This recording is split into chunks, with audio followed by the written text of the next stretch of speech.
بسم الله الرحمن الرحيم إن الله وملائكته يصلون على النبي يا أيها الذين آمنوا صلوا عليه وسلموا تسليما لبيك اللهم ربنا وسعديك اللهم صل وسلم وبارك على سيدنا ومولانا محمد طب القلوب ودوائها وعافية الأبدان وشفائها ونور الأبصار وضيائها وآله وصحبه دائما أبدا سبحان ربك رب العزة عما يصفون سلام على المرسلين والحمد لله رب العالمين.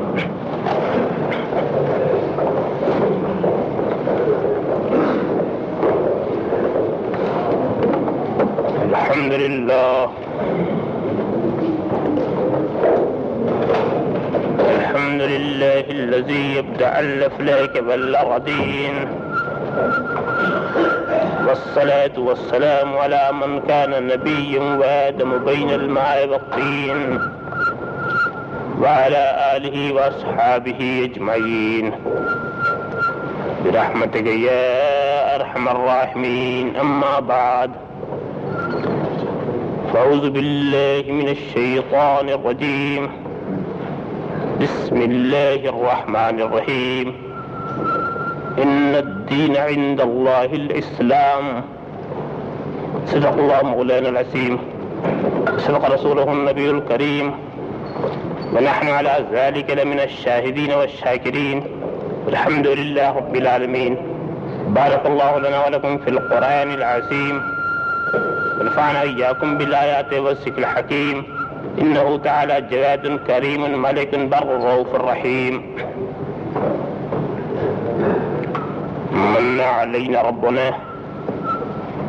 إذ بعث محمدا أيده بيده أيدنا بأحمدا أرسله مبشرا أرسله ممجدا صلوا عليه دائما صلوا عليه سرمدا. اللهم صل على سيدنا مولانا محمد وعلى آل سيدنا مولانا محمد كما تحب وترضى بأن تصلي عليه. بارگاہ رسالت میں ایک بار اور نذرانے درود شریف پیش فرمائیں. اللهم صل على سيدنا مولانا محمد وعلى آل سيدنا مولانا محمد كما تحب وترضى بأن تصلي عليه. ایک بار اور حدیث صلاۃ پیش فرمائیں. صلی اللہ علیہ نبی الأمی وعلیہ صلی اللہ تعالی علیہ وسلم صلاۃ و سلام علیک یا رسول اللہ.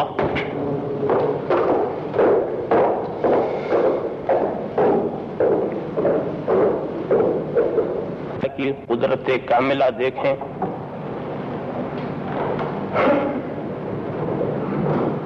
کون نے ارشاد فرمایا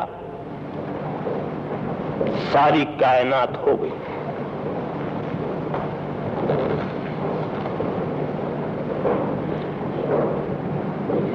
تفصیلات میں آپ جائیں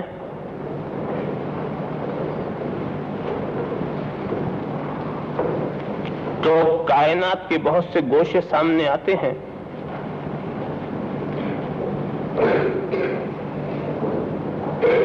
عالم کی تقسیم کرنے پر آپ اتر آئیں تو یہ عالم جمادات ہے، عالم نباتات ہے، عالم حیوانات ہے. دوسری جہت و اعتبار کا خیال رکھیں تو یہ عالم ناسوت ہے، یہ عالم ملکوت ہے، یہ عالم طاغوت ہے. بچپنے کا عالم، جوانی کا عالم، بڑھاپے کا عالم، دنیا کا عالم، آخرت کا عالم، ماضی کا عالم، مستقبل کا عالم. ایک لفظ کائنات میں سارے عالم سمٹے ہوئے. مگر میں چاہتا ہوں کہ بات کو مختصر کرنے کے لیے اور بھی اجمال کی طرف آپ کے ذہن کو لے جاؤں. صرف عالم کی دو قسمیں کر دیجئے. ایک عالم فوق، ایک عالم تحت. ایک اوپر کا عالم، ایک نیچے کا عالم.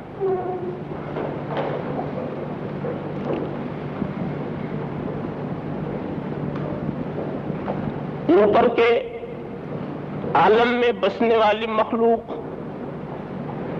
کی تعبیر آپ ملائکہ سے کرتے ہیں،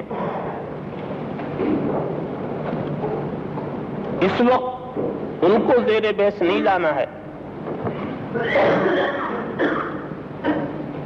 نیچے کے عالم پر ہم نظر ڈالتے ہیں تو وہاں بہت سی مخلوق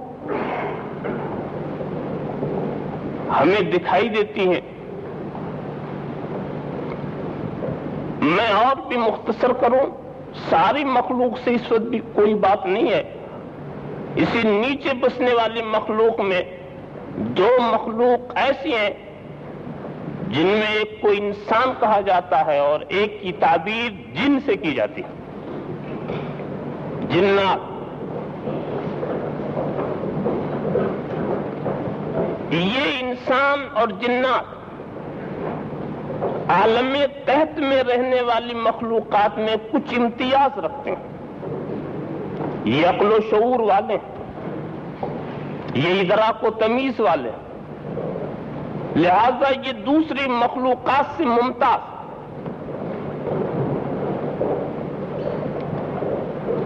ایک تو ان کا امتیاز یہ ہے کہ رب تبارک و تعالیٰ نے انہیں عقل و شعور، ادراک و تمیز سے نوازا ہے، اور دوسرا امتیاز دوسری مخلوقات سے ان کا یہ ہے کہ ان کی دو منزلیں ہیں، ایک ارتقاء کی منزل، ایک نزول کی منزل۔ یہ بڑھتے ہیں تو بڑھتے ہی چلے جاتے ہیں اور گرتے ہیں تو گرتے ہی چلے جاتے ہیں۔ ساری مخلوق کی آپ اس کے سوا اور جو دوسری مخلوقات ہیں ان کی کوئی ایک ہی منزل آپ کو نظر آئے گی۔ اگر وہ بڑے ہیں تو بڑے ہیں، اگر وہ چھوٹے ہیں تو چھوٹے ہیں، مگر یہ انسان ایک عجیب و غریب جانور کا نام ہے جو بڑھتا ہے تو بڑھتا ہی چلا جاتا ہے، اس کے بڑھنے کی کوئی حد ہی نہیں ہوتی، اور گھٹتا ہے تو گھٹتا ہی چلا جاتا ہے، اس کے گھٹنے کی بھی کوئی حد نہیں ہوتی۔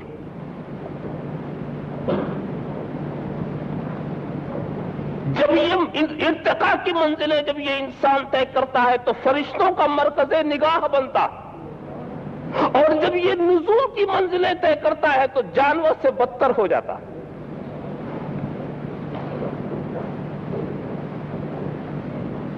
اگر گھٹے تو بس ایک مشت خاک ہے انسان، اور بڑھے تو اس عطے کونین میں سما نہ سکے۔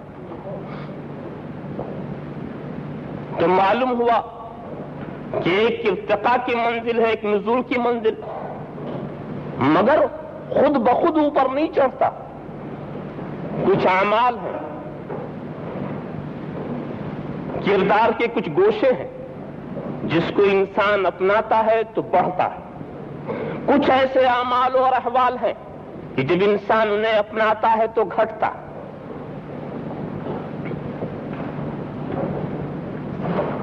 کچھ ایسے اعمال ہیں جو ارتقاء کی طرف لے جاتے ہیں، کچھ ایسے اعمال ہیں جو نزول کی طرف لے جاتے ہیں۔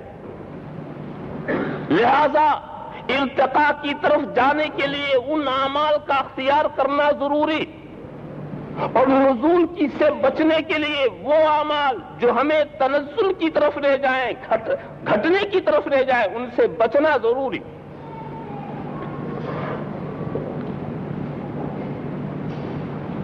اب یہاں سے آپ بتدریج تفصیل سمجھتے چلے جائیں۔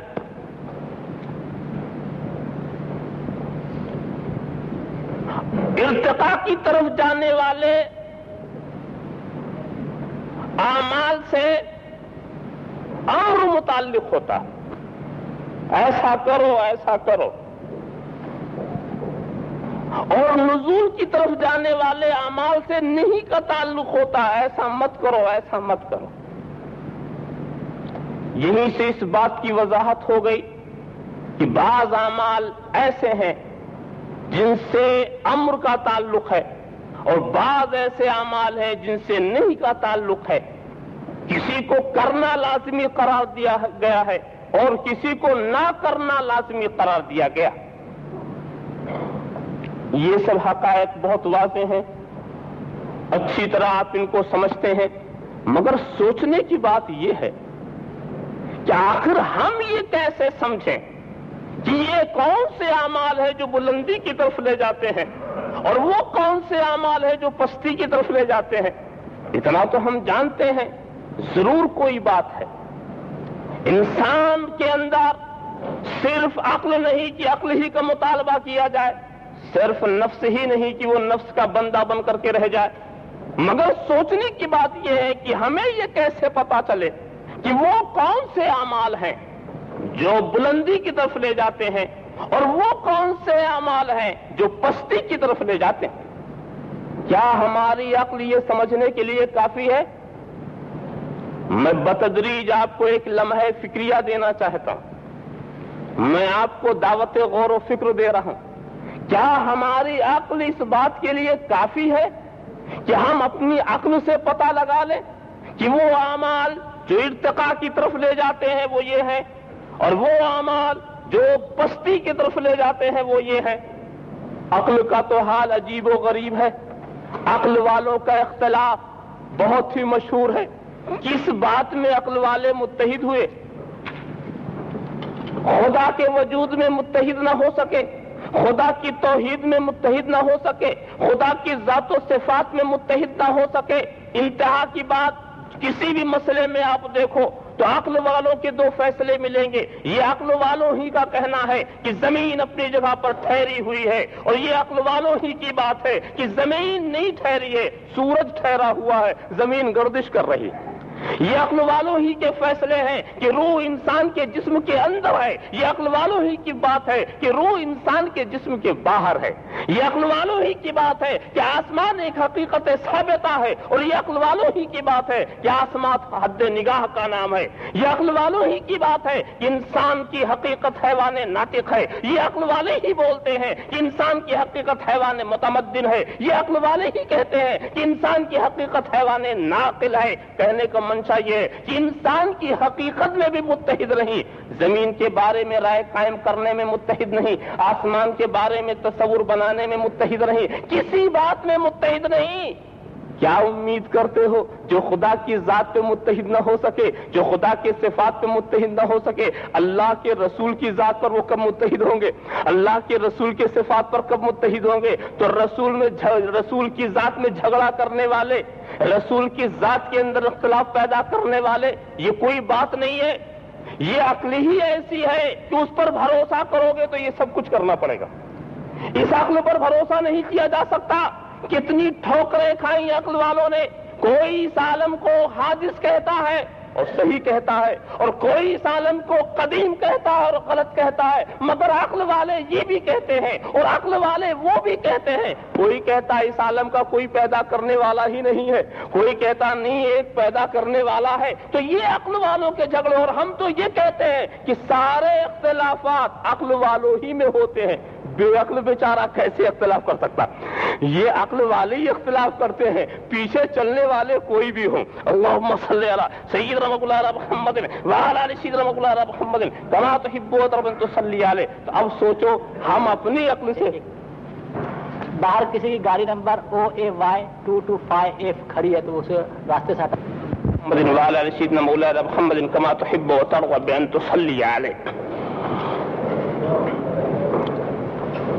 تو اب بہت مشکل ہے، عقل کے اوپر اگر ہم بھروسہ کریں اور عقل سے ہم اچھے اور برے کو سمجھنا چاہیں کہ یہ اچھا ہے یہ برا ہے، ہماری عقل اس کے لیے کافی نہیں۔ تو آخر پتہ کیسے لگے؟ یہیں سے ہمیں ایسے نفوس قدسیہ کی ضرورت کا احساس ہوتا ہے کہ جن کی عقل و شعور کو ہماری عقل و شعور نہ سمجھ سکے، اور جن کا ادراک اتنے درجے کمال تک پہنچا ہو کہ کائنات کے حیات ادراک سے باہر ہو۔ ہمیں ایسے نفوس کی ضرورت ہے جو مؤید من اللہ ہے، ہمیں ایسے نفوس کی ضرورت ہے جن کا رابطہ آسمانی ہدایات کے ساتھ ہے، ہمیں ایسے نفوس کی ضرورت ہے کہ جن پر خداوندی رحمت سایہ گستر ہے، ہمیں ایسے نفوس کی ضرورت ہے جو براہ راست بارگاہ خدا بندی سے اکتساب علم کر رہے ہوں، اس لیے کہ اب ہم نے سمجھ لیا ہے ہماری عقل، ہم جہاں اپنی عقل لگائیں گے ہمیں دھوکہ ہوگا، ہمیں فریب ہوگا۔ ہو سکتا ہے کہ ایک بے عقلی کی بات کو ہم عقل کی بات سمجھ لیں، ایک نادانی کی بات کو ہم دانائی کی بات تصور کر لیں، لہذا ہمیں ضرورت ہے ان نفوس قدسیہ کی۔ دوستو، اسی ضرورت کی بات تھی کہ ہم نے تو کوئی مطالبہ نہیں کیا تھا، مگر قربان جاؤ خدا کی منت قدیمہ پر، وہ ہمارے عقل پر کتنا بڑا احسان کیا، کتنا بڑا احسان کیا۔ اور ذرا میں تو یہ دیکھتا ہوں کہ کہیں تو پہلے سیکھنے والے آتے ہیں، پھر سکھانے والا آتا ہے، مگر انسانی دنیا کا آغاز عجیب ہوا، پہلے سکھانے والا آیا پھر سیکھنے والے آئے، پہلے معلم کو بھیجا بعد میں متعلم آئے، اور انسانی دنیا کے معلم اول کا نام ہے حضرت آدم۔ یہ سیدنا آدم معلم بن کر آئے تو اور سیکھنے والے بعد میں کتنا، مطلب کیا ہوا کہ اگر پہلے متعلم ہوتے اور معلم بعد میں آتا تو متعلم کے لیے ایک ایسی ساتھ ضرور تھی کہ جس ساتھ میں اسے اپنی عقل پر بھروسہ کرنا پڑتا، اپنے عقل سے فیصلے کرنے پڑتے۔ تو خدا نے کسی کو ایسا موقع ہی نہیں دیا کہ تم ایک ساتھ اور ایک لمحہ کے لیے بھی اپنی عقل پر فیصلہ، اپنی عقل کے مطابق فیصلہ کر کے آسمانی ہدایات سے دور ہو جاؤ۔ تو پہلے آسمانی ہدایت والے کو بھیج دیا، پہلے معلم کو بھیج دیا، اور بہت ہی شاندار انداز سے انی جاعل فی الارض خلیفہ، میں زمین پہ خلیفہ بنانا۔ کیا زمین میں ضرورت تھی؟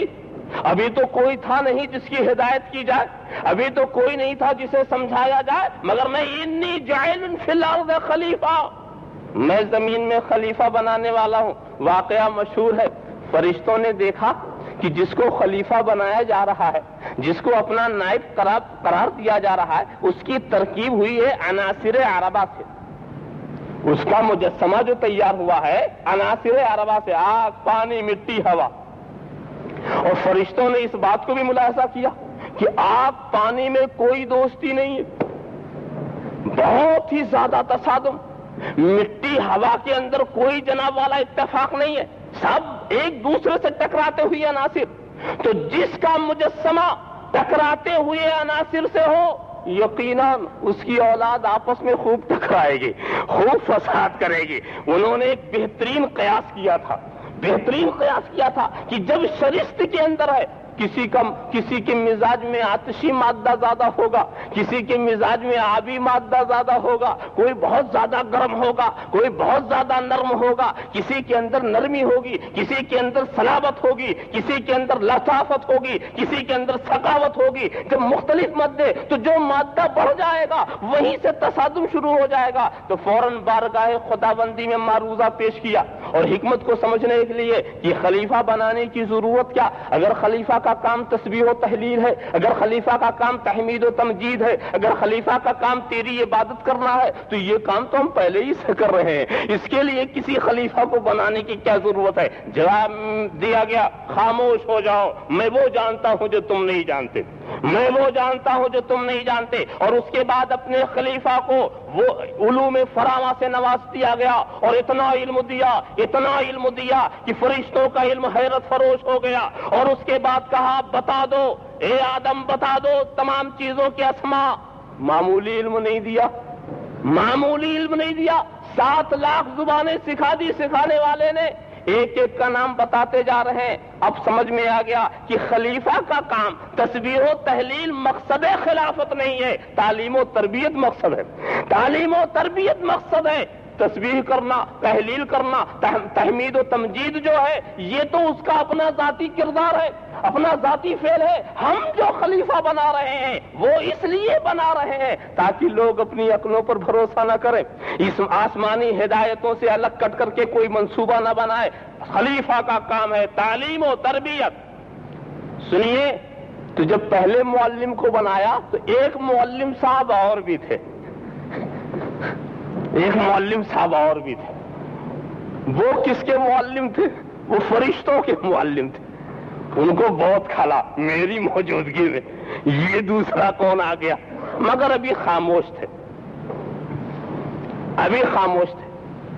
ارے تعلیم و تربیت بھی کرنا ہو تو مجھے کو بھیج دیا جائے، مگر ابھی وہ خاموش۔ اس وقت سخت مرحلہ پیش آیا مولوی صاحب کے لیے، معلم صاحب کے لیے بہت سخت مرحلہ پیش آیا جب یہ کہا گیا کہ سجدہ کرو، آدم کا سجدہ کرو۔ اب ان سے نہیں رہا گیا، ایک تو وہی جبر برداشت کر رہے تھے، ایک تو وہی شدت محسوس ہو رہی تھی، اب تو جبر پر جبر محسوس ہو رہا۔ ہمارے ہاں مثل مشہور ہے، کریلا وہ بھی نیند چڑھا۔ اب اتنی شدت انہوں نے محسوس کی، ابا واستکبر، انکار کیا، اپنی بڑائی چاہی، اور اس کے بعد جب انکار کیا اور بڑائی چاہی اس کو مردود کر دیا گیا۔ میں بہت ہی مختصر کر کے آگے نہیں بڑھنا چاہتا، مجھے وقت کا بھی لحاظ ہے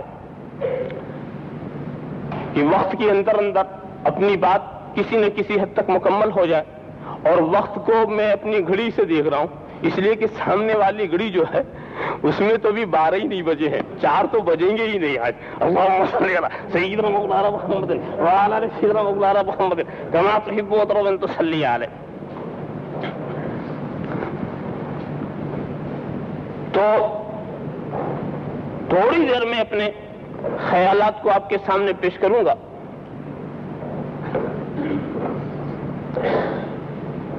کیا انکار کیا اور فوراً مردود کر دیا گیا؟ ایسا نہیں ہوا، پوچھا گیا وجہ انکار کیا ہے، کس چیز نے تجھے روکا؟ حالانکہ صرف انکار مردود کرنے کے لیے کافی، حکم خداوندی کا منکر مردود کر دینا کافی، مگر رب تبارک و تعالی ارشاد فرماتا ہے کہ کس چیز نے تجھے سجدے سے روکا؟ تو اس نے جواب دیا کہ جس کا تو سجدہ کرا رہا ہے وہ تو مٹی کے بنے، وہ بشر ہیں، میں جن ہوں، میں آگ سے بنایا گیا ہوں، انا خیر من، میں ان سے بہتر ہوں۔ سب سے پہلے نبی کی توہین ابلیس نے کیا، بے شمار سجدوں کے بعد، بے شمار عبادت کے بعد، بے شمار علم کے بعد بھی وہ مقام نبوت نہ سمجھ سکا، اور مقام نبوت کو سمجھنا تو بڑی بات، مجھے کہنے دو وہ عبادت تو کرتا تھا مگر روح عبادت نہیں جانتا تھا۔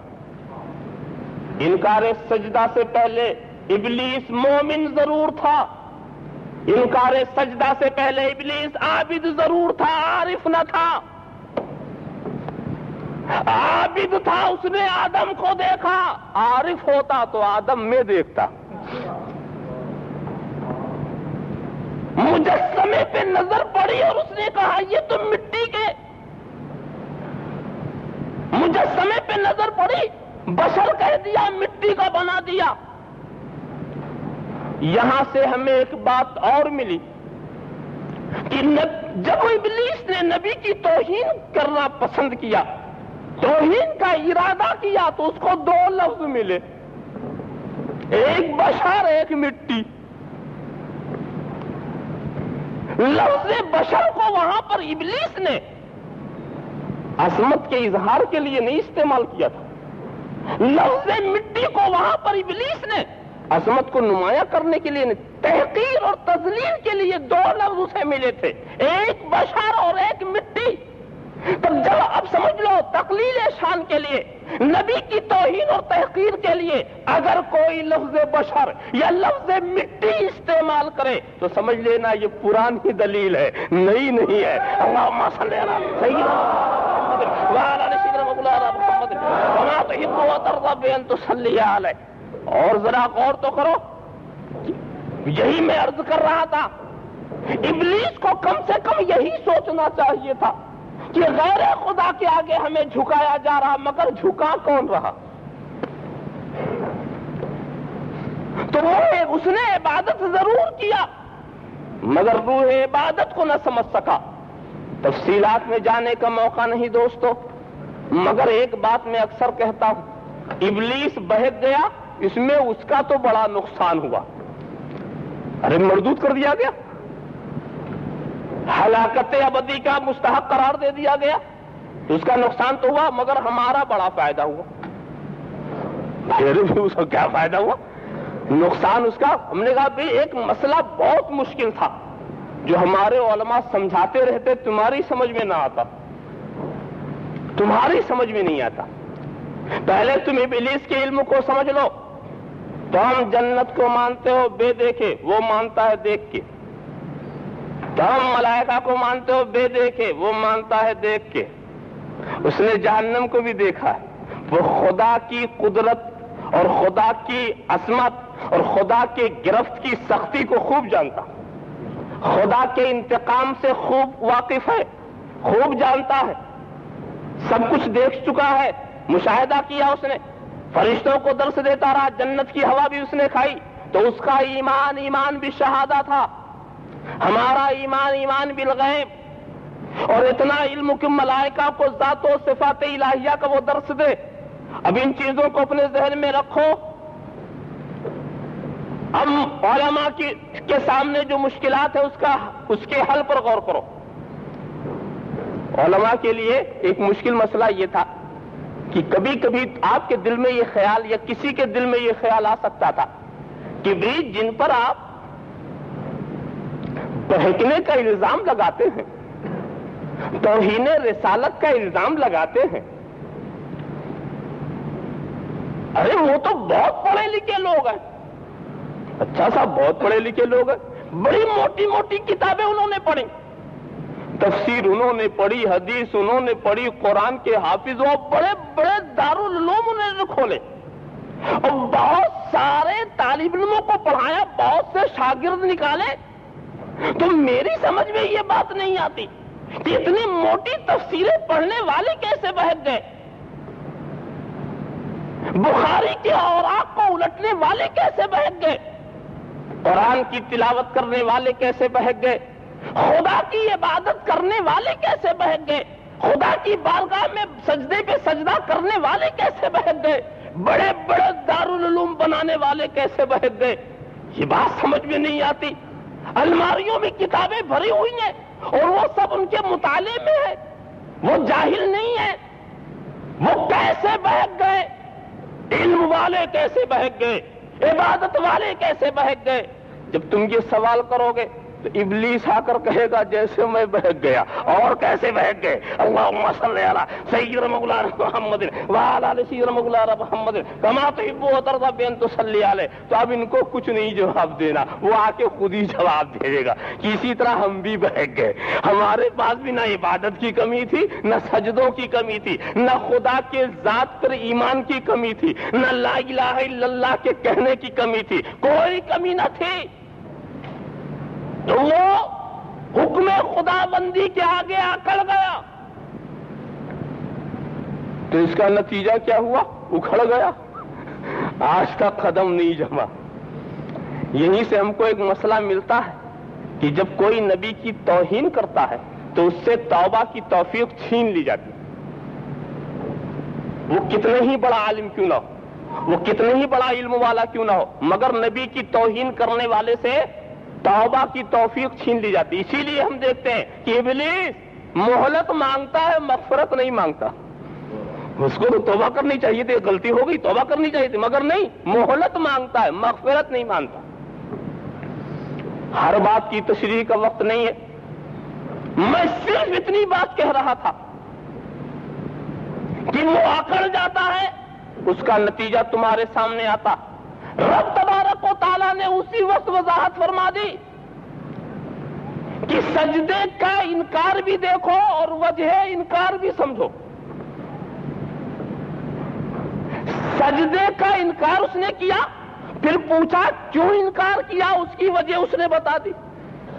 تو انکار اور وجہ انکار دونوں کو نظر کے سامنے رکھو، اس لیے کہ نتیجہ دونوں کا ہے۔ اب اگر کوئی شخص زبان سے انکار نہ کرے مگر ابلیسی وجہ انکار ذہن میں ہو، ابلیسی وجہ انکار اگر ذہن میں ہو تو نتیجے کے لحاظ سے دونوں برابر ہی ہیں. اللہم صلی علی سیدنا مولانا محمد وعلی آل سیدنا مولانا محمد کما تحب و ترضی بان تصلی علیہ. بہرحال اسی دور سے دو اسکول بن گئے، ایک رحمانی اسکول اور ایک ابلیسی اسکول. رحمانی اسکول کا کردار کیا تھا؟ جو ملائکہ سے انہوں نے سیکھا. ابلیسی اسکول کا کیا کردار رہا؟ جو سرکشی شیطان سے ملی. یہ سلسلہ چلا، مگر رب تبارک و تعالیٰ کا احسان دیکھو کہ معلم پر معلم، معلم پر معلم، سکھانے والے پر سکھانے والے بھیجتا ہی چلا گیا. اور یہ سلسلہ کہاں تک چلا؟ یہ سلسلہ کم و بیش 1,24,000 پیغمبر بھیجے گئے، اور سب کا منشا تعلیم و تربیت، تزکیہ نفوس، تلاوت آیات، یہ سب ان کا منشا. اور وہ معلم آتے رہے، سکھاتے رہے، اور ہم محتاج ہیں ان کے. کسی چیز کے فلاں چیز خدا کو ناپسند ہے، اس کو سمجھنے کے لیے ہم محتاج ہیں ان معلمین کے. ہم ان معلمین کی ہدایات کے محتاج. بات آ گئی تو عرض کر کے چلوں.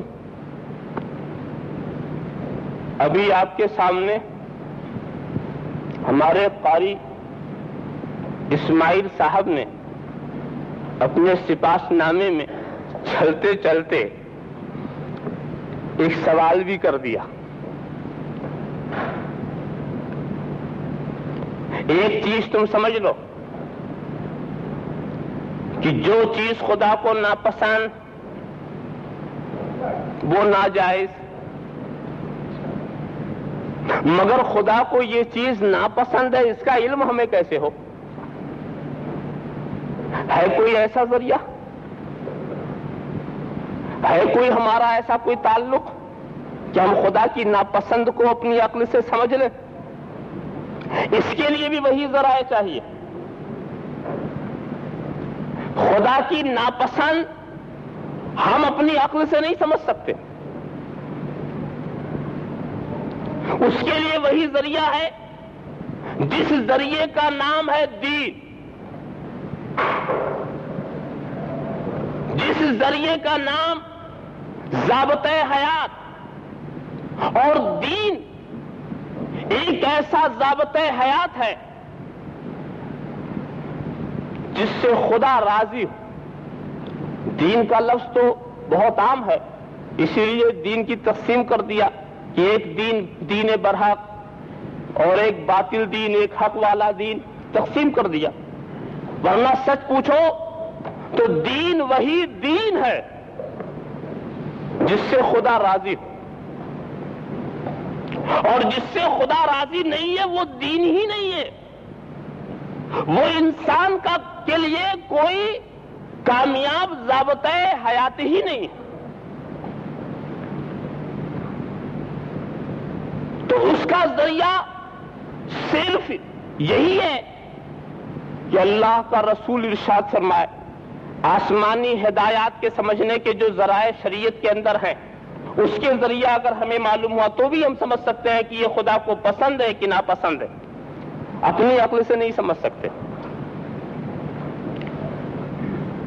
مگر دوستو آج لوگوں کی عقلیں اتنی بڑھ گئی ہیں کہ انہوں نے تقسیم کر دیا. آپ کے برطانیہ میں تو یہ کہا جاتا ہے کہ یہاں 11ویں مت کرو، اور ہمارے کیوں اس کی وجہ بتاتے ہیں کہ بھئی یہاں کوئی ایسا محتاج تو ہے نہیں. تو معلوم ہوا کہ 11ویں کے مخالف نہیں ہے، جگہ اس جگہ نہیں ہونی چاہیے. مگر جو یہ کہتے ہیں یہاں 11ویں مت کرو، ہماری طرف تو کہتے ہیں کہیں 11ویں مت کرو. وہاں غریب امیر کی بات ختم ہو جاتی. اور یہ کہ سیدنا غوث پاک کی 11ویں کے جو تبرکات ہیں اس کو عمرہ نہیں کھا سکتے، اغنیا نہیں کھا سکتے؟ میں کہتا ہوں یہ کہاں کی شریعت انہوں نے گڑھ لی؟ عام مردوں کے لیے تو یہ بات ملتی ہے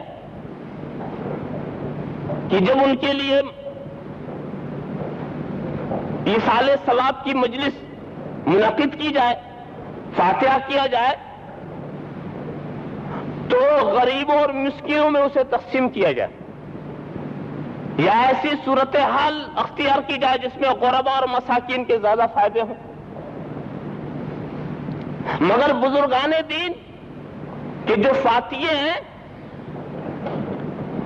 ان کا شمار تبرکات کے اندر ہے، اس میں اغنیوں اور سادات کی کوئی تفریق نہیں ہے، اور اس چیز کو حضرت شیخ عبدالعزیز محدث دہلوی رحمۃ اللہ تعالی علیہ نے بہت واضح لفظوں میں واضح فرمایا۔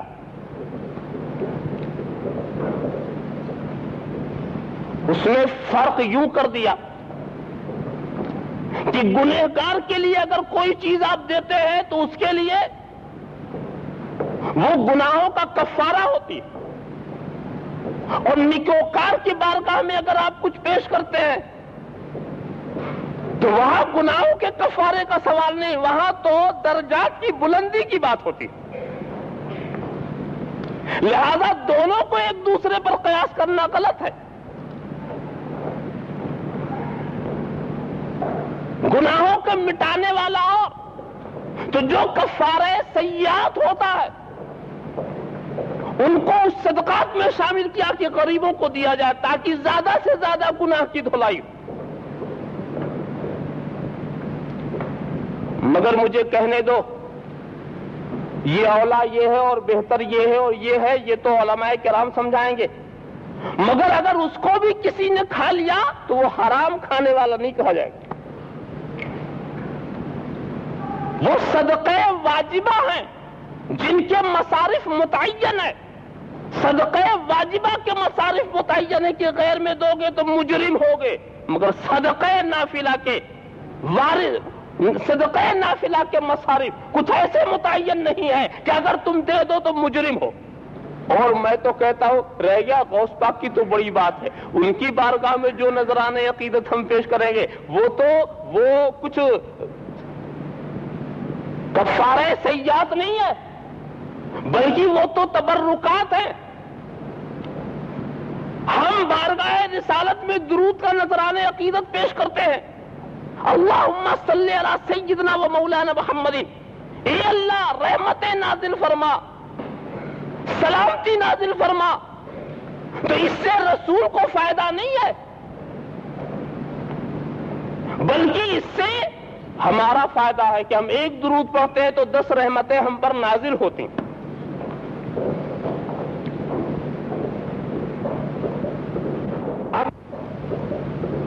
اگر ہم بارگاہ غوثیت معاب میں کچھ عرض کرتے ہیں، کچھ پیش کرتے ہیں، ان کا فائدہ نہیں، ان کی توجہ ہماری طرف ہوتی ہے۔ مگر میں چاہتا ہوں کہ ایک قاعدہ آپ کے سامنے رکھ دوں، اور پھر یہ بھی خیال ہوتا ہے کہ جس موضوع کو میں نے اٹھایا اس سے میں دور ہو جاؤں گا، اور پھر میں کما حق کہوں اس موضوع کے ساتھ جو اخلاص برتنا چاہیے نہ برت سکوں گا وقت کی قلت کی وجہ سے، مگر ایک مفید بات آ گئی تو کہہ دوں، اس لیے کہ اس طرح کی باتیں بہت سنائی جاتی ہیں، یہ ناجائز، یہ ناجائز، یہ ناجائز، یہ ناجائز، اور ایک ایک کا آپ مسئلہ پوچھو تو کہاں تک علماء بتائیں گے؟ ایک چیز مجھے بتاؤ کہ دین اسلام کا مقصد کیا ہے؟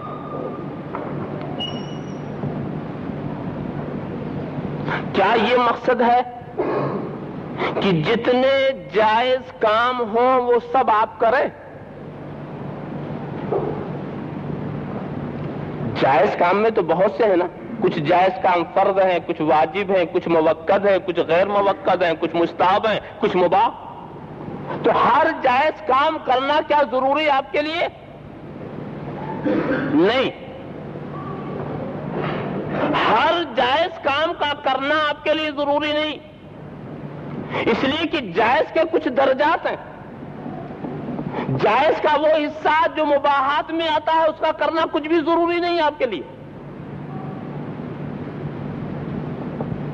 میں مثال سے سمجھاؤں. روٹی کھانے والا چاول کھائے تو جائز ہے کہ نہیں جائز؟ مگر زندگی بھر نہ کھائے تو مجرم نہیں. جائز تو ہے. جائز تو نہ جانے کتنے کام. ہوائی جہاز پہ اڑنا بھی جائز ہے مگر مت اڑو تو کوئی حرج نہیں. ٹرین پہ سفر کرنا بھی جائز ہے، نہ کرو تو کوئی حرج نہیں. جائز کا دائرہ تو بہت وسیع. ہر جائز کام کا کرنا یہ ضروری نہیں، مگر ناجائز چاہے چھوٹا ہو چاہے بڑا ناجائز اس سے بچنا چاہیے. اس لیے کہ شریعت ناجائز سے بچانے کے لیے آئی. شریعت کا نزول ناجائز امور سے بچانے کے لیے آتا ہوتا ہے، تمام جائز کی وضاحت کے لیے نہیں ہوا کرتا.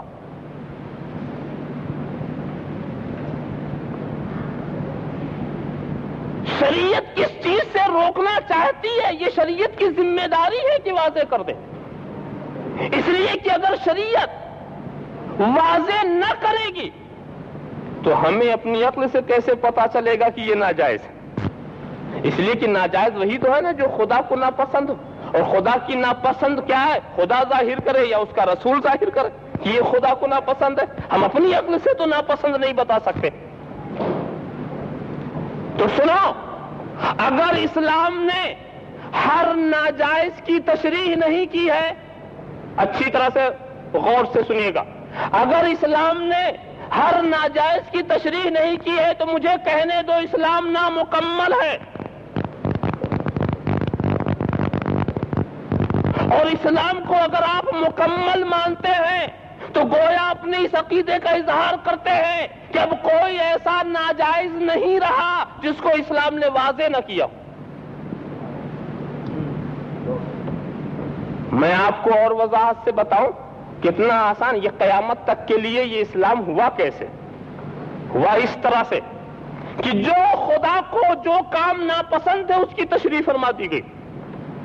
یہ ناجائز، یہ ناجائز، یہ ناجائز، یہ ناجائز، یہ ناجائز، پوری لسٹ تیار. بعض جائز چیزوں کو بھی بتایا مگر ناجائز میں کسی کو نہیں چھوڑا. اور اگر قرآن چھوڑ دے تو مکمل کون کرے گا؟ اللہ اور رسول چھوڑ دے تو مکمل کون کرے گا اور کس عقل سے کرے گا؟ تو تمام ناجائز کی لسٹ تیار ہو گئی اور اس کے بعد کہہ دیا اس کے بعد جو بچے وہ جائز مباح. اس کی معنی اور کیا؟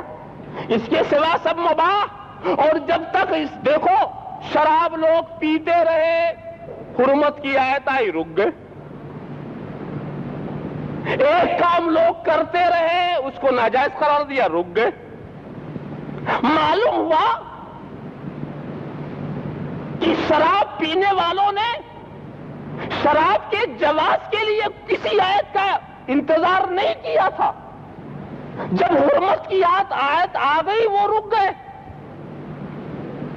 کرنے والا ایک کام کرتا ہے، حرمت کی بات آ گئی ٹھہر جائے گا، وہاں سے چھوڑ دے گا اسے.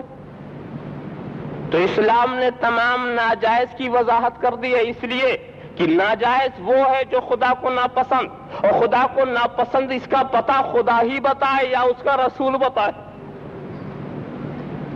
تو ہر ناجائز کی وضاحت ہو گئی. اب اگر کوئی تم سے یہ پوچھے، مسئلے بہت ہیں، یہ کہاں جائز، تو اس سے پوچھنا کہ کہاں ناجائز. جائز کی لسٹ مکمل ہی کب ہوئی؟ ناجائز کی لسٹ مکمل ہے. کہاں ناجائز؟ لسٹ میں دیکھو کہیں ناجائز.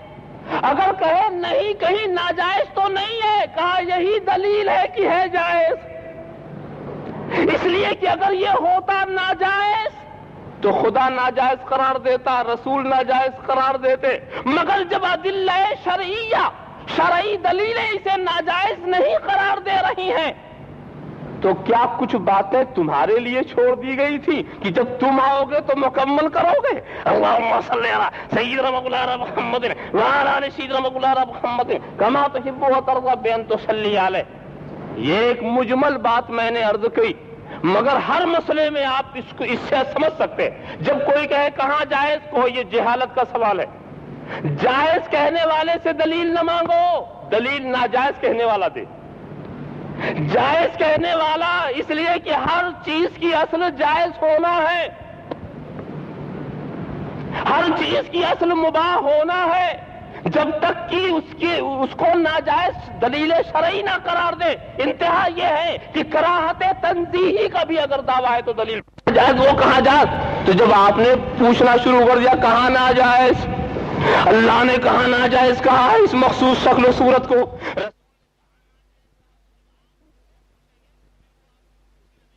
کہاں جائز. اللہم صلی علی سیدنا مولانا محمد وعلی آل سیدنا مولانا محمد کما تحب و ترضی بان تصلی علیہ. تو میں یہی عرض کر رہا تھا، موضوع سے میں کچھ ہٹا بھی، مگر بات موضوع سے مربوط رہی، اس لیے واقعی اپنی عقل سے ہم نہیں پہچان سکتے. ہمیں ضرورت ہے آسمانی ہدایتوں کی، ہمیں ضرورت ہے موید من اللہ حضرات کی، ہمیں ضرورت ہے ان کی، اور وہی معلمین آتے رہے اور ہمیں سمجھاتے رہے، ہمیں سمجھاتے رہے. جب دینوں کی بات آتی ہے تو ایک بات میں بتاؤں، اور یہ بات بہت اہم بات ہے. کوئی انسان جس کو مرنا نہیں؟ مرنا سب کو ہے، اور مر کر اپنے اعمال کا حساب بھی دینا بارگاہ خداوندی میں. اگر ہم بھاگنا بھی چاہیں گے حساب دینے سے تو نہیں بھاگ سکتے، وہاں پکڑے جائیں گے. اب یہاں ہمارے کام اگر اچھے ہوئے تو ہم کامیاب، اور اگر ہمارے کام خراب ہوئے تو ہم وہاں ناکام. تو اب مرنے سے پہلے ہمیں یہ فیصلہ کرنا ہے کہ جس دین کے اوپر ہم ہیں اسی سے خدا راضی، جس راستے پر ہم چل رہے ہیں خدا کی خوشنودی اسی راستے پہ چلنے میں ہے. مرنے سے پہلے یہ فیصلہ کرنا. اگر دینوں کے نام تو آپ نے بہت سنے، یہ یہودیوں کا دین، یہ نصارہ کا دین، یہ مجوسیوں کا دین، اور ایسے ہی آپ یہ دین اسلام، اس طرح سے آپ نے نام بہت سنے. ہر دین اس بات کا مدعی ہے کہ ہمارا ہی راستہ ہے جو منزل مقصود تک پہنچائے گا. چاہے وہ نصارہ کا دین ہو، چاہے وہ یہودیوں کا دین ہو، چاہے وہ مجوسیوں کا دین ہو، ہر دین چاہے حق ہو یا باطل، ہر دین اس بات کا مدعی ہے کہ ہمارا ہی راستہ ہے جو منزل مقصود تک پہنچائے گا. اگر ایسی بات ہوتی نا کہ سارے دن یہ کہتے کہ اے میرے راستے پر چلنے والوں تم تو جنتی ہو، مگر جو دوسرے ہیں وہ بھی جنتی ہیں، کوئی حرج کی بات نہیں. اگر سارے دین یہ کہتے تو فکر کی بات نہ تھی، ہم جہاں رہتے ٹھیک رہتے. مگر مشکل یہ ہے کہ سب یہ کہتا ہے کہ ہم ہی ہیں جنتی، بقیہ سب جہنمی، ہم ہیں نجات والے، بقیہ سب ہلاکت والے. تو اب تو مرنے سے پہلے طے کر لینا ہے کہ ہمیں نجات والا راستہ مل جائے. اب تغافل سے کام نہیں چلے گا. مسلمانوں کے اندر یہ بات بہت ہے کہ دنیا حاصل کرنے کے لیے بڑی بڑی کتابوں کی اسٹڈی کرتے ہیں، بہت الماریوں کو کھنگالتے ہیں، موٹی موٹی کتابوں کو دیکھتے ہیں، مگر دین کو سمجھنے کے لیے اگر دو کتاب کے سامنے رکھ دی جائے تو پڑھنے کو فرصت ہی نہیں ہے، فرصت ہی نہیں ہے. مگر دوستو فرصت نکالنا ہی پڑے گا. اب ہمیں سوچنا اور سمجھنا ہی پڑے گا کہ آخر ہم جس راستے پر ہیں وہ صحیح راستہ. اس کو سمجھنے کے لیے ہمیں کوشش کرنی ہوگی کہ جس راستے کے اوپر ہم چل رہے ہیں وہ صحیح راستہ ہے. دین اسلام کا یہی دعویٰ ہے کہ یہی وہ راستہ ہے جس سے خدا راضی ہے، یہی وہ راستہ ہے جس میں خدا کی خوشنودی ہے. اور دین اسلام اپنے دعوے میں ایک دلیل پیش کر رہا ہے، ایک کتاب پیش کر رہا ہے. یہ ایسی کتاب جو کائنات کے خرد و برد سے بچی رہی، جو گردشیں لیل و نہار کی گردشوں کا شکار نہ ہو سکی، لیل و نہار کی گردشوں کا شکار نہ ہو سکی، وہ کتاب جس کا ایک نقطہ بھی بدلا نہ جا سکا، قرآن اپنی دلیل میں اس کتاب کو پیش کر رہا ہے کہ اگر تمہیں حقانیت سمجھنا تو دیکھو، ہم ہیں صحیح خدا کو راضی کرنے والے، ہم ہیں جس سے خدا راضی ہے، اور یہ کتاب دلیل۔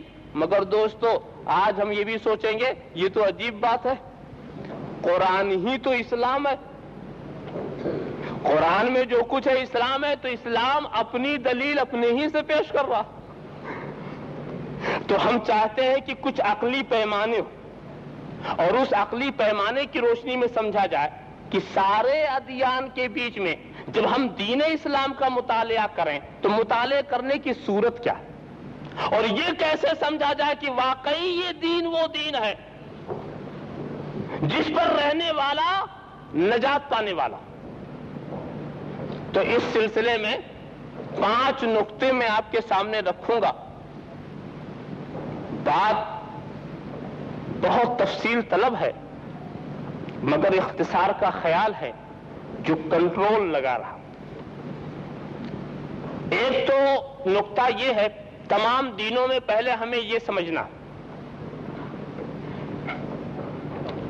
کہ اس دین کا بھیجنے والا، اس دین کا پیغام دینے والا ایسا ہو جس کی نظر صرف حال ہی پر نہ ہو، ماضی و مستقبل پر بھی اس کی نظر ہو۔ اس لیے کہ جب ہم ساری قیامت تک کے لیے کوئی قانون بنائیں گے اور نظر مستقبل پر نہیں، تو ہو سکتا ہے کہ صبح کا بنایا ہوا قانون رات کو توڑ دینا پڑے۔ پارلیمنٹوں کے اندر ممبر جاتے ہیں اور ایک ایک ممبر 5-5 لاکھ ممبر افراد کا نمائندہ ہوتا، تو ایک عقل کے پیچھے 5 لاکھ عقل ہے، اور اگر 300-400 ممبر ہیں تو کروڑوں عقل پہنچ گئی پارلیمنٹ میں، مگر صبح کو قانون بنایا سبوں نے مل کے، شام کو توڑنا پڑ رہا۔ شام کو بنایا اس لیے کہ صاحب وہ تو کتنے ہی عقلوں کے نمائندہ کیوں نہ ہو، مگر مستقبل پر کسی کی نظر نہیں ہے، کائنات کے نشیب و فراق، کائنات کی گردش، کائنات کے زیر و بم پر کسی کی نظر نہیں ہے۔ لہذا کبھی کبھی ایسا ہوتا ہے کہ ہم ایک قانون ملک کی فلاح بہبودی کے لیے بناتے ہیں مگر مستقبل ثابت کرتا ہے یہ نہایت ہی خطرناک قانون ہے، اسے بدل دینا چاہیے۔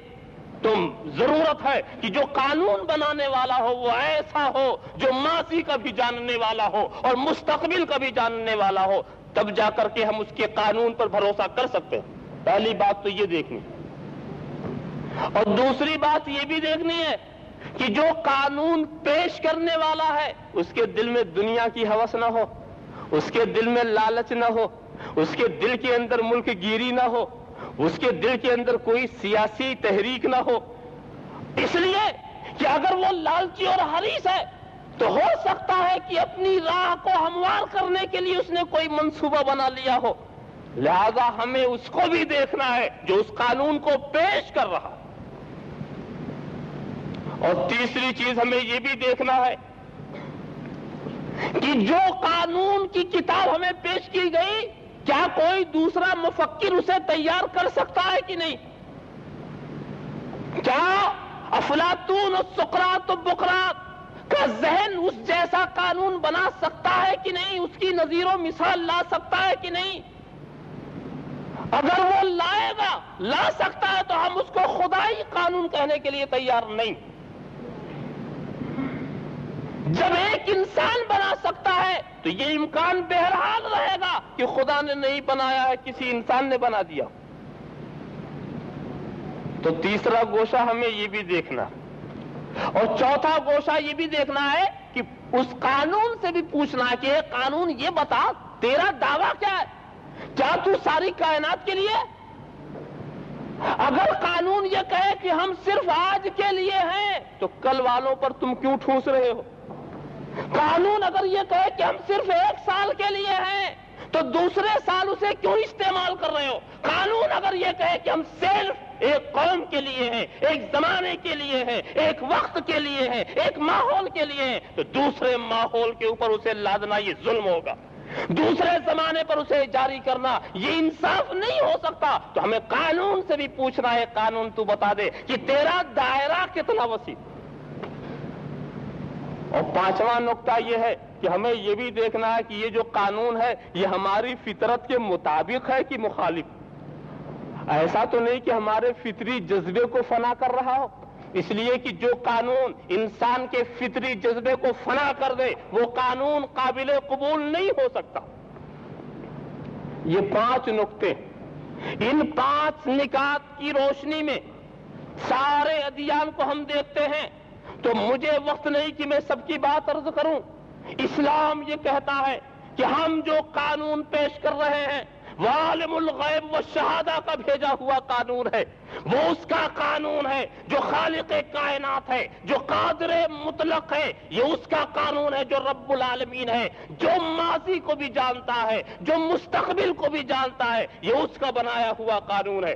اور صرف اتنا ہی چیلنج اس نے نہیں کیا بلکہ کہا سنو اور بھی دیکھ لو, لاؤ جو قانون کی کتاب ہم نے پیش کی ہے کوئی جو اس کی مثال لائے. ان کنتم فی ریب مما نزلنا علی عبدنا فاتوا بسورۃ من مثلہ. اگر تمہیں شبہ ہے خدا کے کلام ہونے میں تو اس کی مثال لے آؤ. اسلام کو مٹانے کے لیے بڑا آسان نسخہ تھا, بہت آسان. اسلام کو مٹانے کے لیے تلوار چلانے کی ضرورت ہی نہیں تھی, تیر اندازوں کے نشانے کو آزمانے کی ضرورت نہیں تھی. اسلام کو مٹانے کے لیے بہت آسان طریقہ یہ تھا کہ قرآن کے اس چیلنج کو قبول کر لیا جاتا اور ایک سورہ قرآن جیسی بنا دی جاتی, اسلام باطل ہو جاتا, اسلام کا دعویٰ ختم ہو جاتا.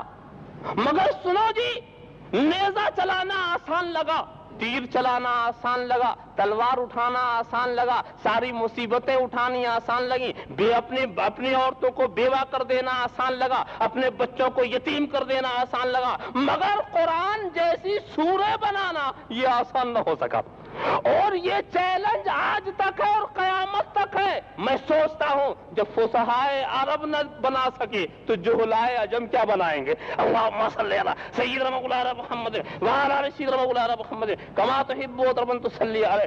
ہم کو تو وہ واقعہ یاد آیا, بڑے شاعر, بہت بڑے شاعر, عرب کے 7 شاعر, انہوں نے 7 قصیدے لکھے اور 7 قصیدوں کو خانہ کعبہ میں جا کے لٹکا دیا, دیوار کے اوپر لٹکا دیا. آج بھی وہ سبع معلقہ کے نام سے مشہور اور موسوم. اپنی فصاحت و بلاغت کی دھاک جمانے کے لیے لٹکا دیا. ہے کوئی جو اس کا جواب لائے؟ جب سورہ کوثر نازل ہوئی, سورہ کوثر نازل ہوئی تو حضور نے کہا ایک تختی پر لکھ کر اسے بھی لٹکا دو. اور جب اس سورہ مبارکہ کو لٹکا دیا اور ان شاعروں کی نظر پڑی تو سبوں نے اپنے قصیدے اتار لی. جب اس سے زیادہ فصیح و بلیغ کلام تو کوئی ہو ہی نہیں سکتا. ھذا لیس من کلام البشر, یہ کسی آدمی کا کلام تو ہو ہی نہیں سکتا. تو ہر وقت کوشش کی, ایسا مت سوچیے گا کہ کوشش نہیں کی. کوشش کرنے والوں نے کوشش کی مگر قرآن کی ایک سورہ کی نظیر اور مثال نہیں لا سکے, نہیں بنا سکے. تو قرآن آج تک اپنے اس دعوے میں سچا ہے.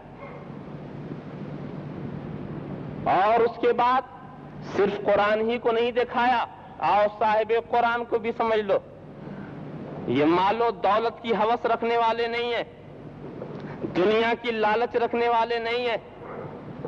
اگر انہیں مال و دولت کی ہوس ہوتی, اگر انہیں دنیا کی لالچ ہوتی تو سرداران قریش تو پیش ہی کر رہے تھے, واقعات کی تفصیل سامنے آپ کے, سرداری قبول کر رہے تھے, رسول کے سلطان بنا ہی رہے تھے, عرب کی دولت قدموں پر لانے کے لیے راضی ہو گئے تھے. مگر اللہ کے رسول نے کیا کہا تھا؟ اگر ایک ہاتھ پر لا کر یہ سورج رکھ دے اور دوسرے ہاتھ پر لا کر یہ چاند رکھ دے پھر بھی ہم اپنے مشن سے باز نہیں آ سکتے. ہمیں حکومت نہیں چاہیے, ہمیں سربراہی نہیں چاہیے. اور یہ بھی بے وقوف ایسے کو حکومت پیش کرنے چلے تھے جس کا اشارہ ہو تو چاند کے ٹکڑے ہو جائیں, اشارہ ہو تو سورج پلٹ آئے, اشارہ ہو تو درخت دوڑ آئے, اشارہ ہو تو جانور سجدہ کرے. بتائیے ایسی ناقص حکومت لے کر گئے تھے ایسے کامل شہنشاہ کے پاس. اللہم صلی علی سیدنا مولانا محمد وعلی آل سیدنا مولانا محمد کما تحب و ترضى ان تصلی علیہ. اور دوسری بات ہم آپ کو بتائیں, مال و دولت لوگ کس کے لیے چاہتے ہیں؟ بچوں کے لیے, گھر والوں کے لیے چاہتے ہیں نا.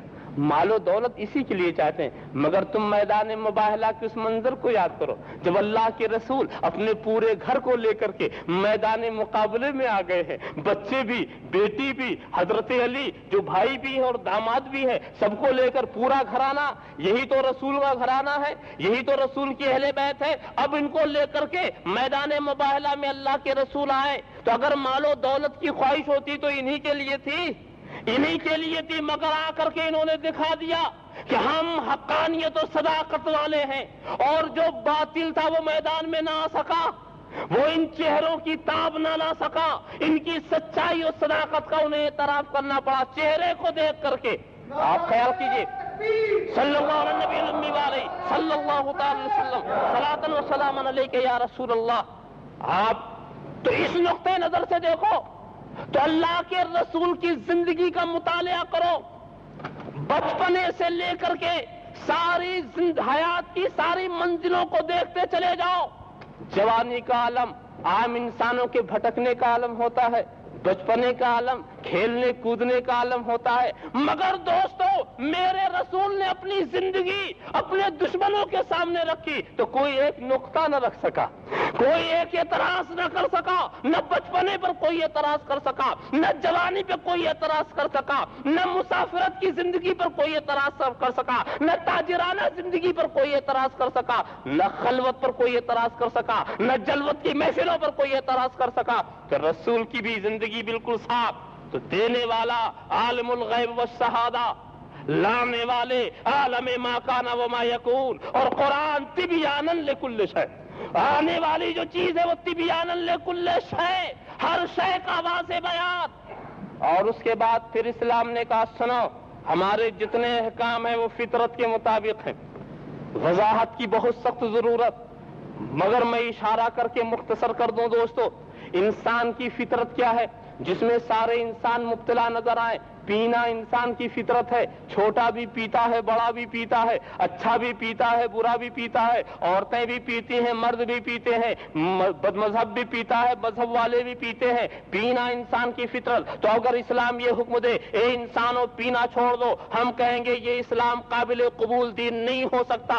اسلام فطرت کو مٹانے کے لیے نہیں آیا ہے, فطرت کو صحیح راستے پر لگانے کے لیے آیا ہے, فطرت کو مٹانے کے لیے نہیں آیا. اسلام یہ نہیں کہے گا کچھ مت پیو, ہاں یہ کہے گا حرام مت پیو, حلال پیو, شراب نہ پیو, شربت پیو. مطلب یہ رخ تو ضرور بدل دے گا مگر فطرت کو مٹائے گا نہیں.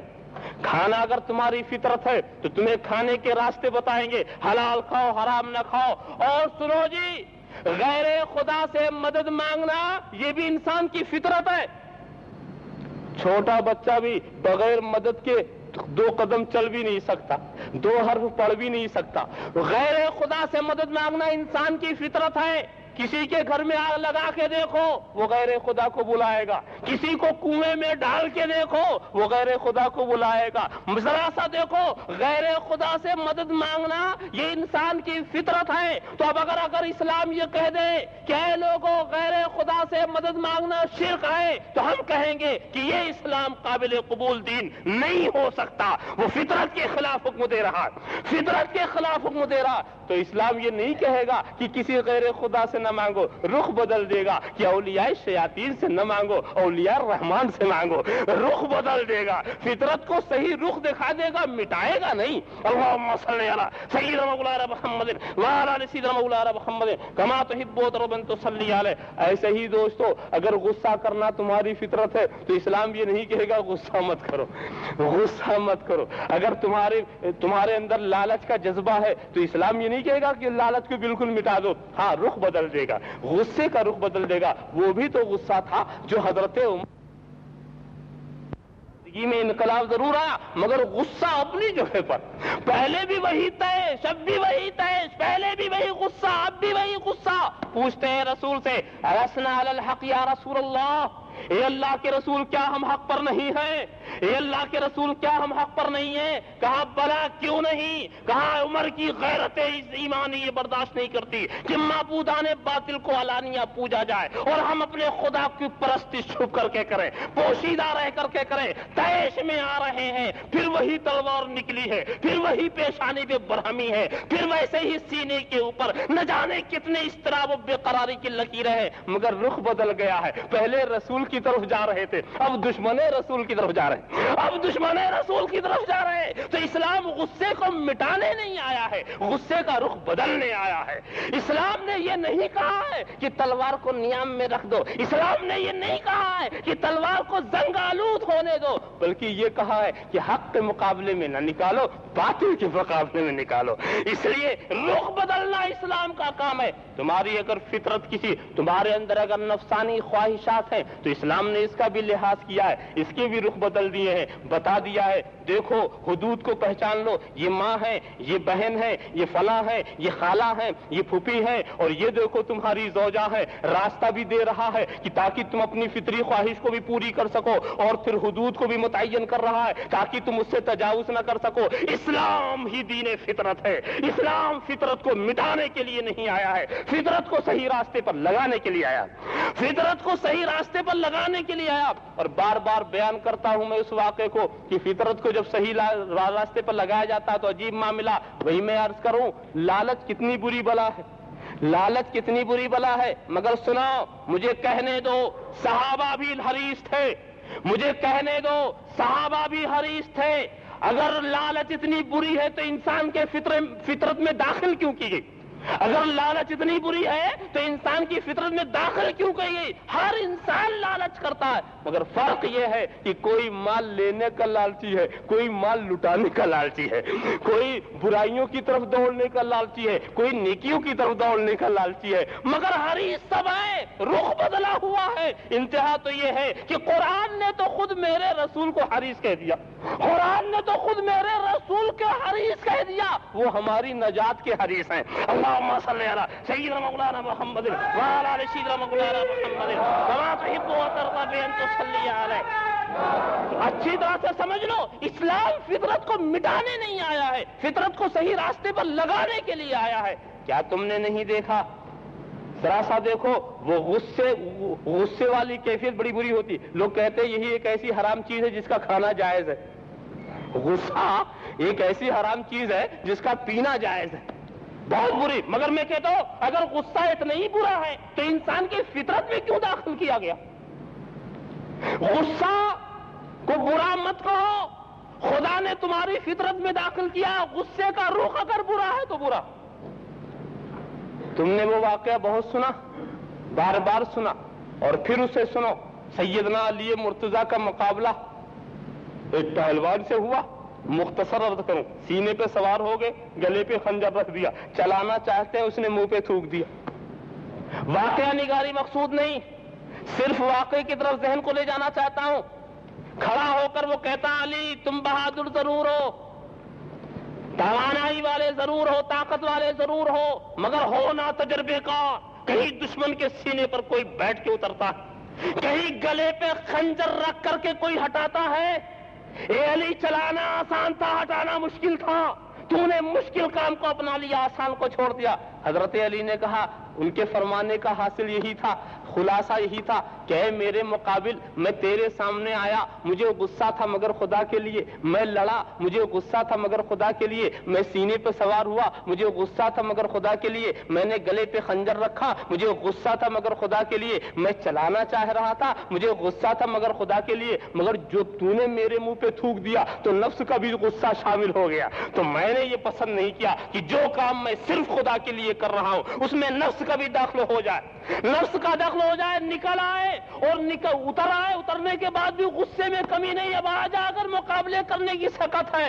مگر دوستو وہ تو کہتا ہے اشہد ان لا الہ الا اللہ وحدہ لا شریک لہ واشہد ان محمدًا عبدہ ورسولہ، دو فقرہ مجھے کہنے دیجئے۔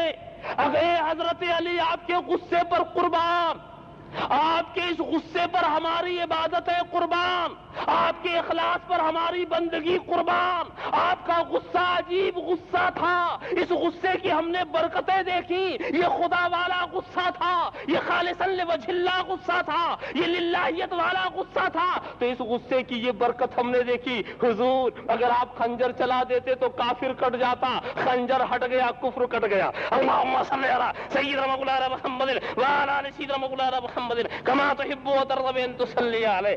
تو آپ نے دیکھا اسلام نے کسی موڑ پر غیر فطری بات نہیں کہی ہے، اور وقت ہوتا تو میں یہ بھی دکھاتا کہ عیسوی دین نصارہ میں غیر فطری باتیں کتنی ہیں، یہودیوں کی روش میں غیر فطری باتیں کتنی ہیں، مگر دوستو ٹائم کا تقاضا ہے کہ میں اب اسی لفظ پر اپنے تقریر کو ختم کر دوں کہ کی محمد سے وفا تو نے تو ہم تیرے ہیں، یہ جہاں چیز ہے کیا لوح و قلم تیرے ہیں، محمد کی محبت دین حق کی شرط اول ہے، اسی میں ہے اگر خامی تو سب کچھ نام مکمل ہے، محمد کی غلامی ہے سند آزاد ہونے کی، خدا کے دامن توحید میں آباد ہونے کی۔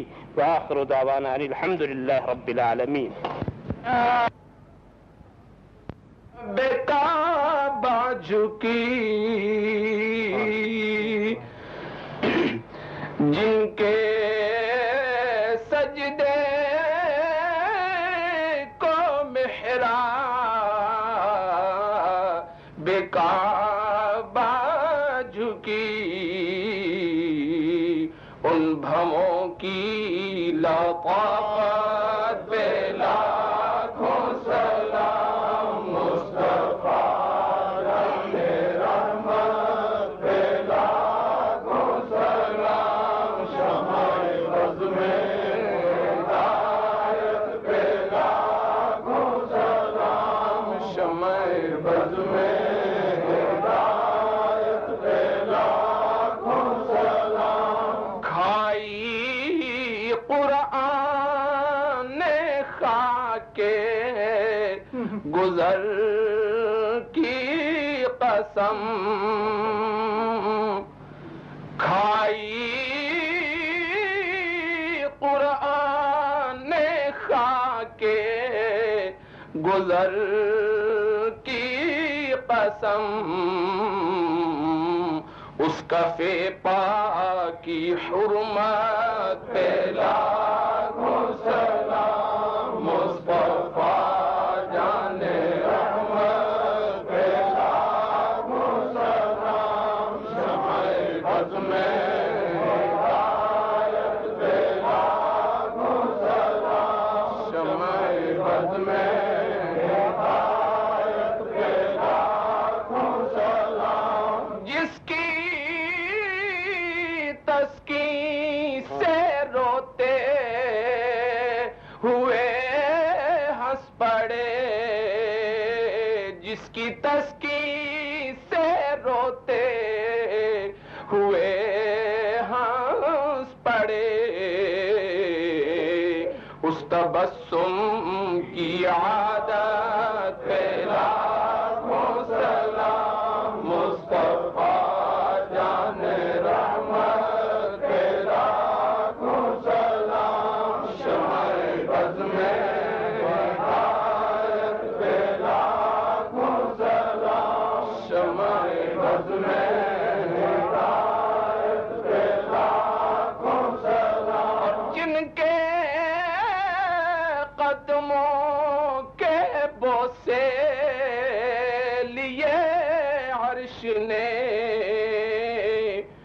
جن کے قدموں کے بوسے لیے عرش نے،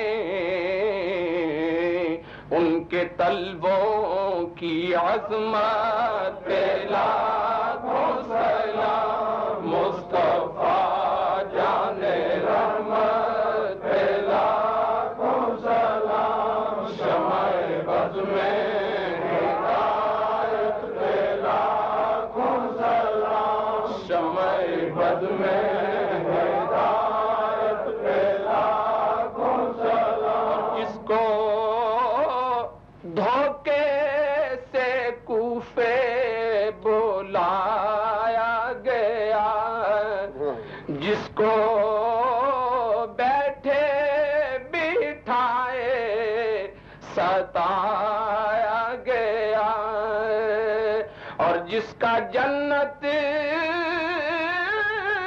سے جوڑا منگایا گیا، اور جس کے بھائی کو زہر پلایا گیا، اس حسین ابن حیدر پہ لاکھوں سلام، کر لیا نوش جس نے شہادت کا جام، کر لیا نوش جس نے شہادت کا جام، جس کے بچوں کو پیاسا رلایا گیا، جس کے بچوں کو پیاسا رلایا گیا،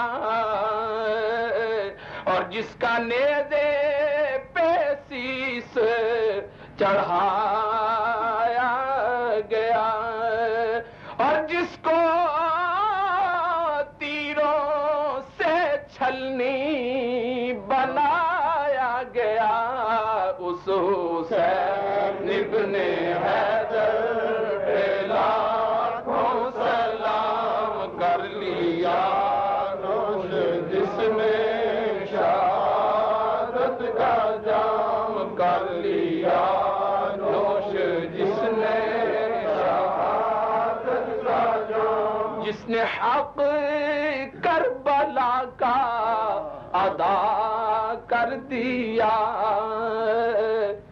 جس نے حق کربلا کا ادا کر دیا، اپنے نانے کا وعدہ وفا کر دیا، اپنے نانے کا وعدہ وفا کر دیا، اور جس نے گھر کو سپردے خدا کر دیا، جس نے گھر کو سپردے خدا کر دیا، اور جس نے سر کو امت کی خاطر فدا کر دیا، اس حسین ابن حیدر پہ لاکھوں سلام، کر لیا نوش جس نے شہادت کا جام، کر لیا نوش جس نے شہادت کا جام، اور ہو گیا حق میں امت کے اجیر جمیل، درد دل عشق حضرت پہ لاکھوں سلام، مصطفیٰ جان رحمت پہ لاکھوں سلام، شمع بز میں ہدایت پہ لاکھوں سلام، شمع بز میں ہدایت پہ لاکھوں سلام، مجھ سے خدمت کے قدسی کہیں ہاں رضا یا نبی سلام علیکہ یا رسول سلام علیکہ یا حبیب سلام علیکہ صلوات اللہ علیکہ اے مسافر مدینہ اے مسافر مدینہ کہنا پہنچے جب مدینہ ایک غمزدہ شہ مدینہ غمزدہ شہ مدینہ تڑپے اور کہے مدینہ یا نبی سلام علیکہ یا رسول سلام علیکہ یا حبیب سلام علیکہ صلوات اللہ علیکہ اے خدا کے لاڈلے پیارے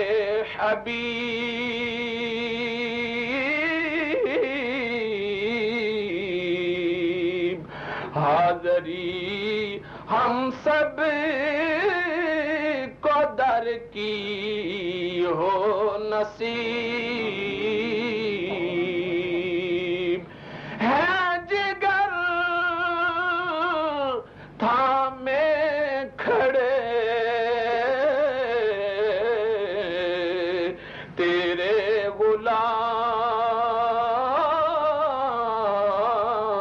غلام کیجئے نظر کرم خیر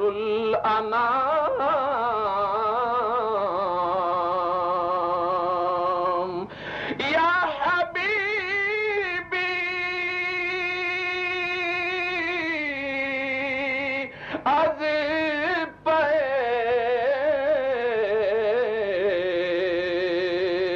زہد بطول یہ سلام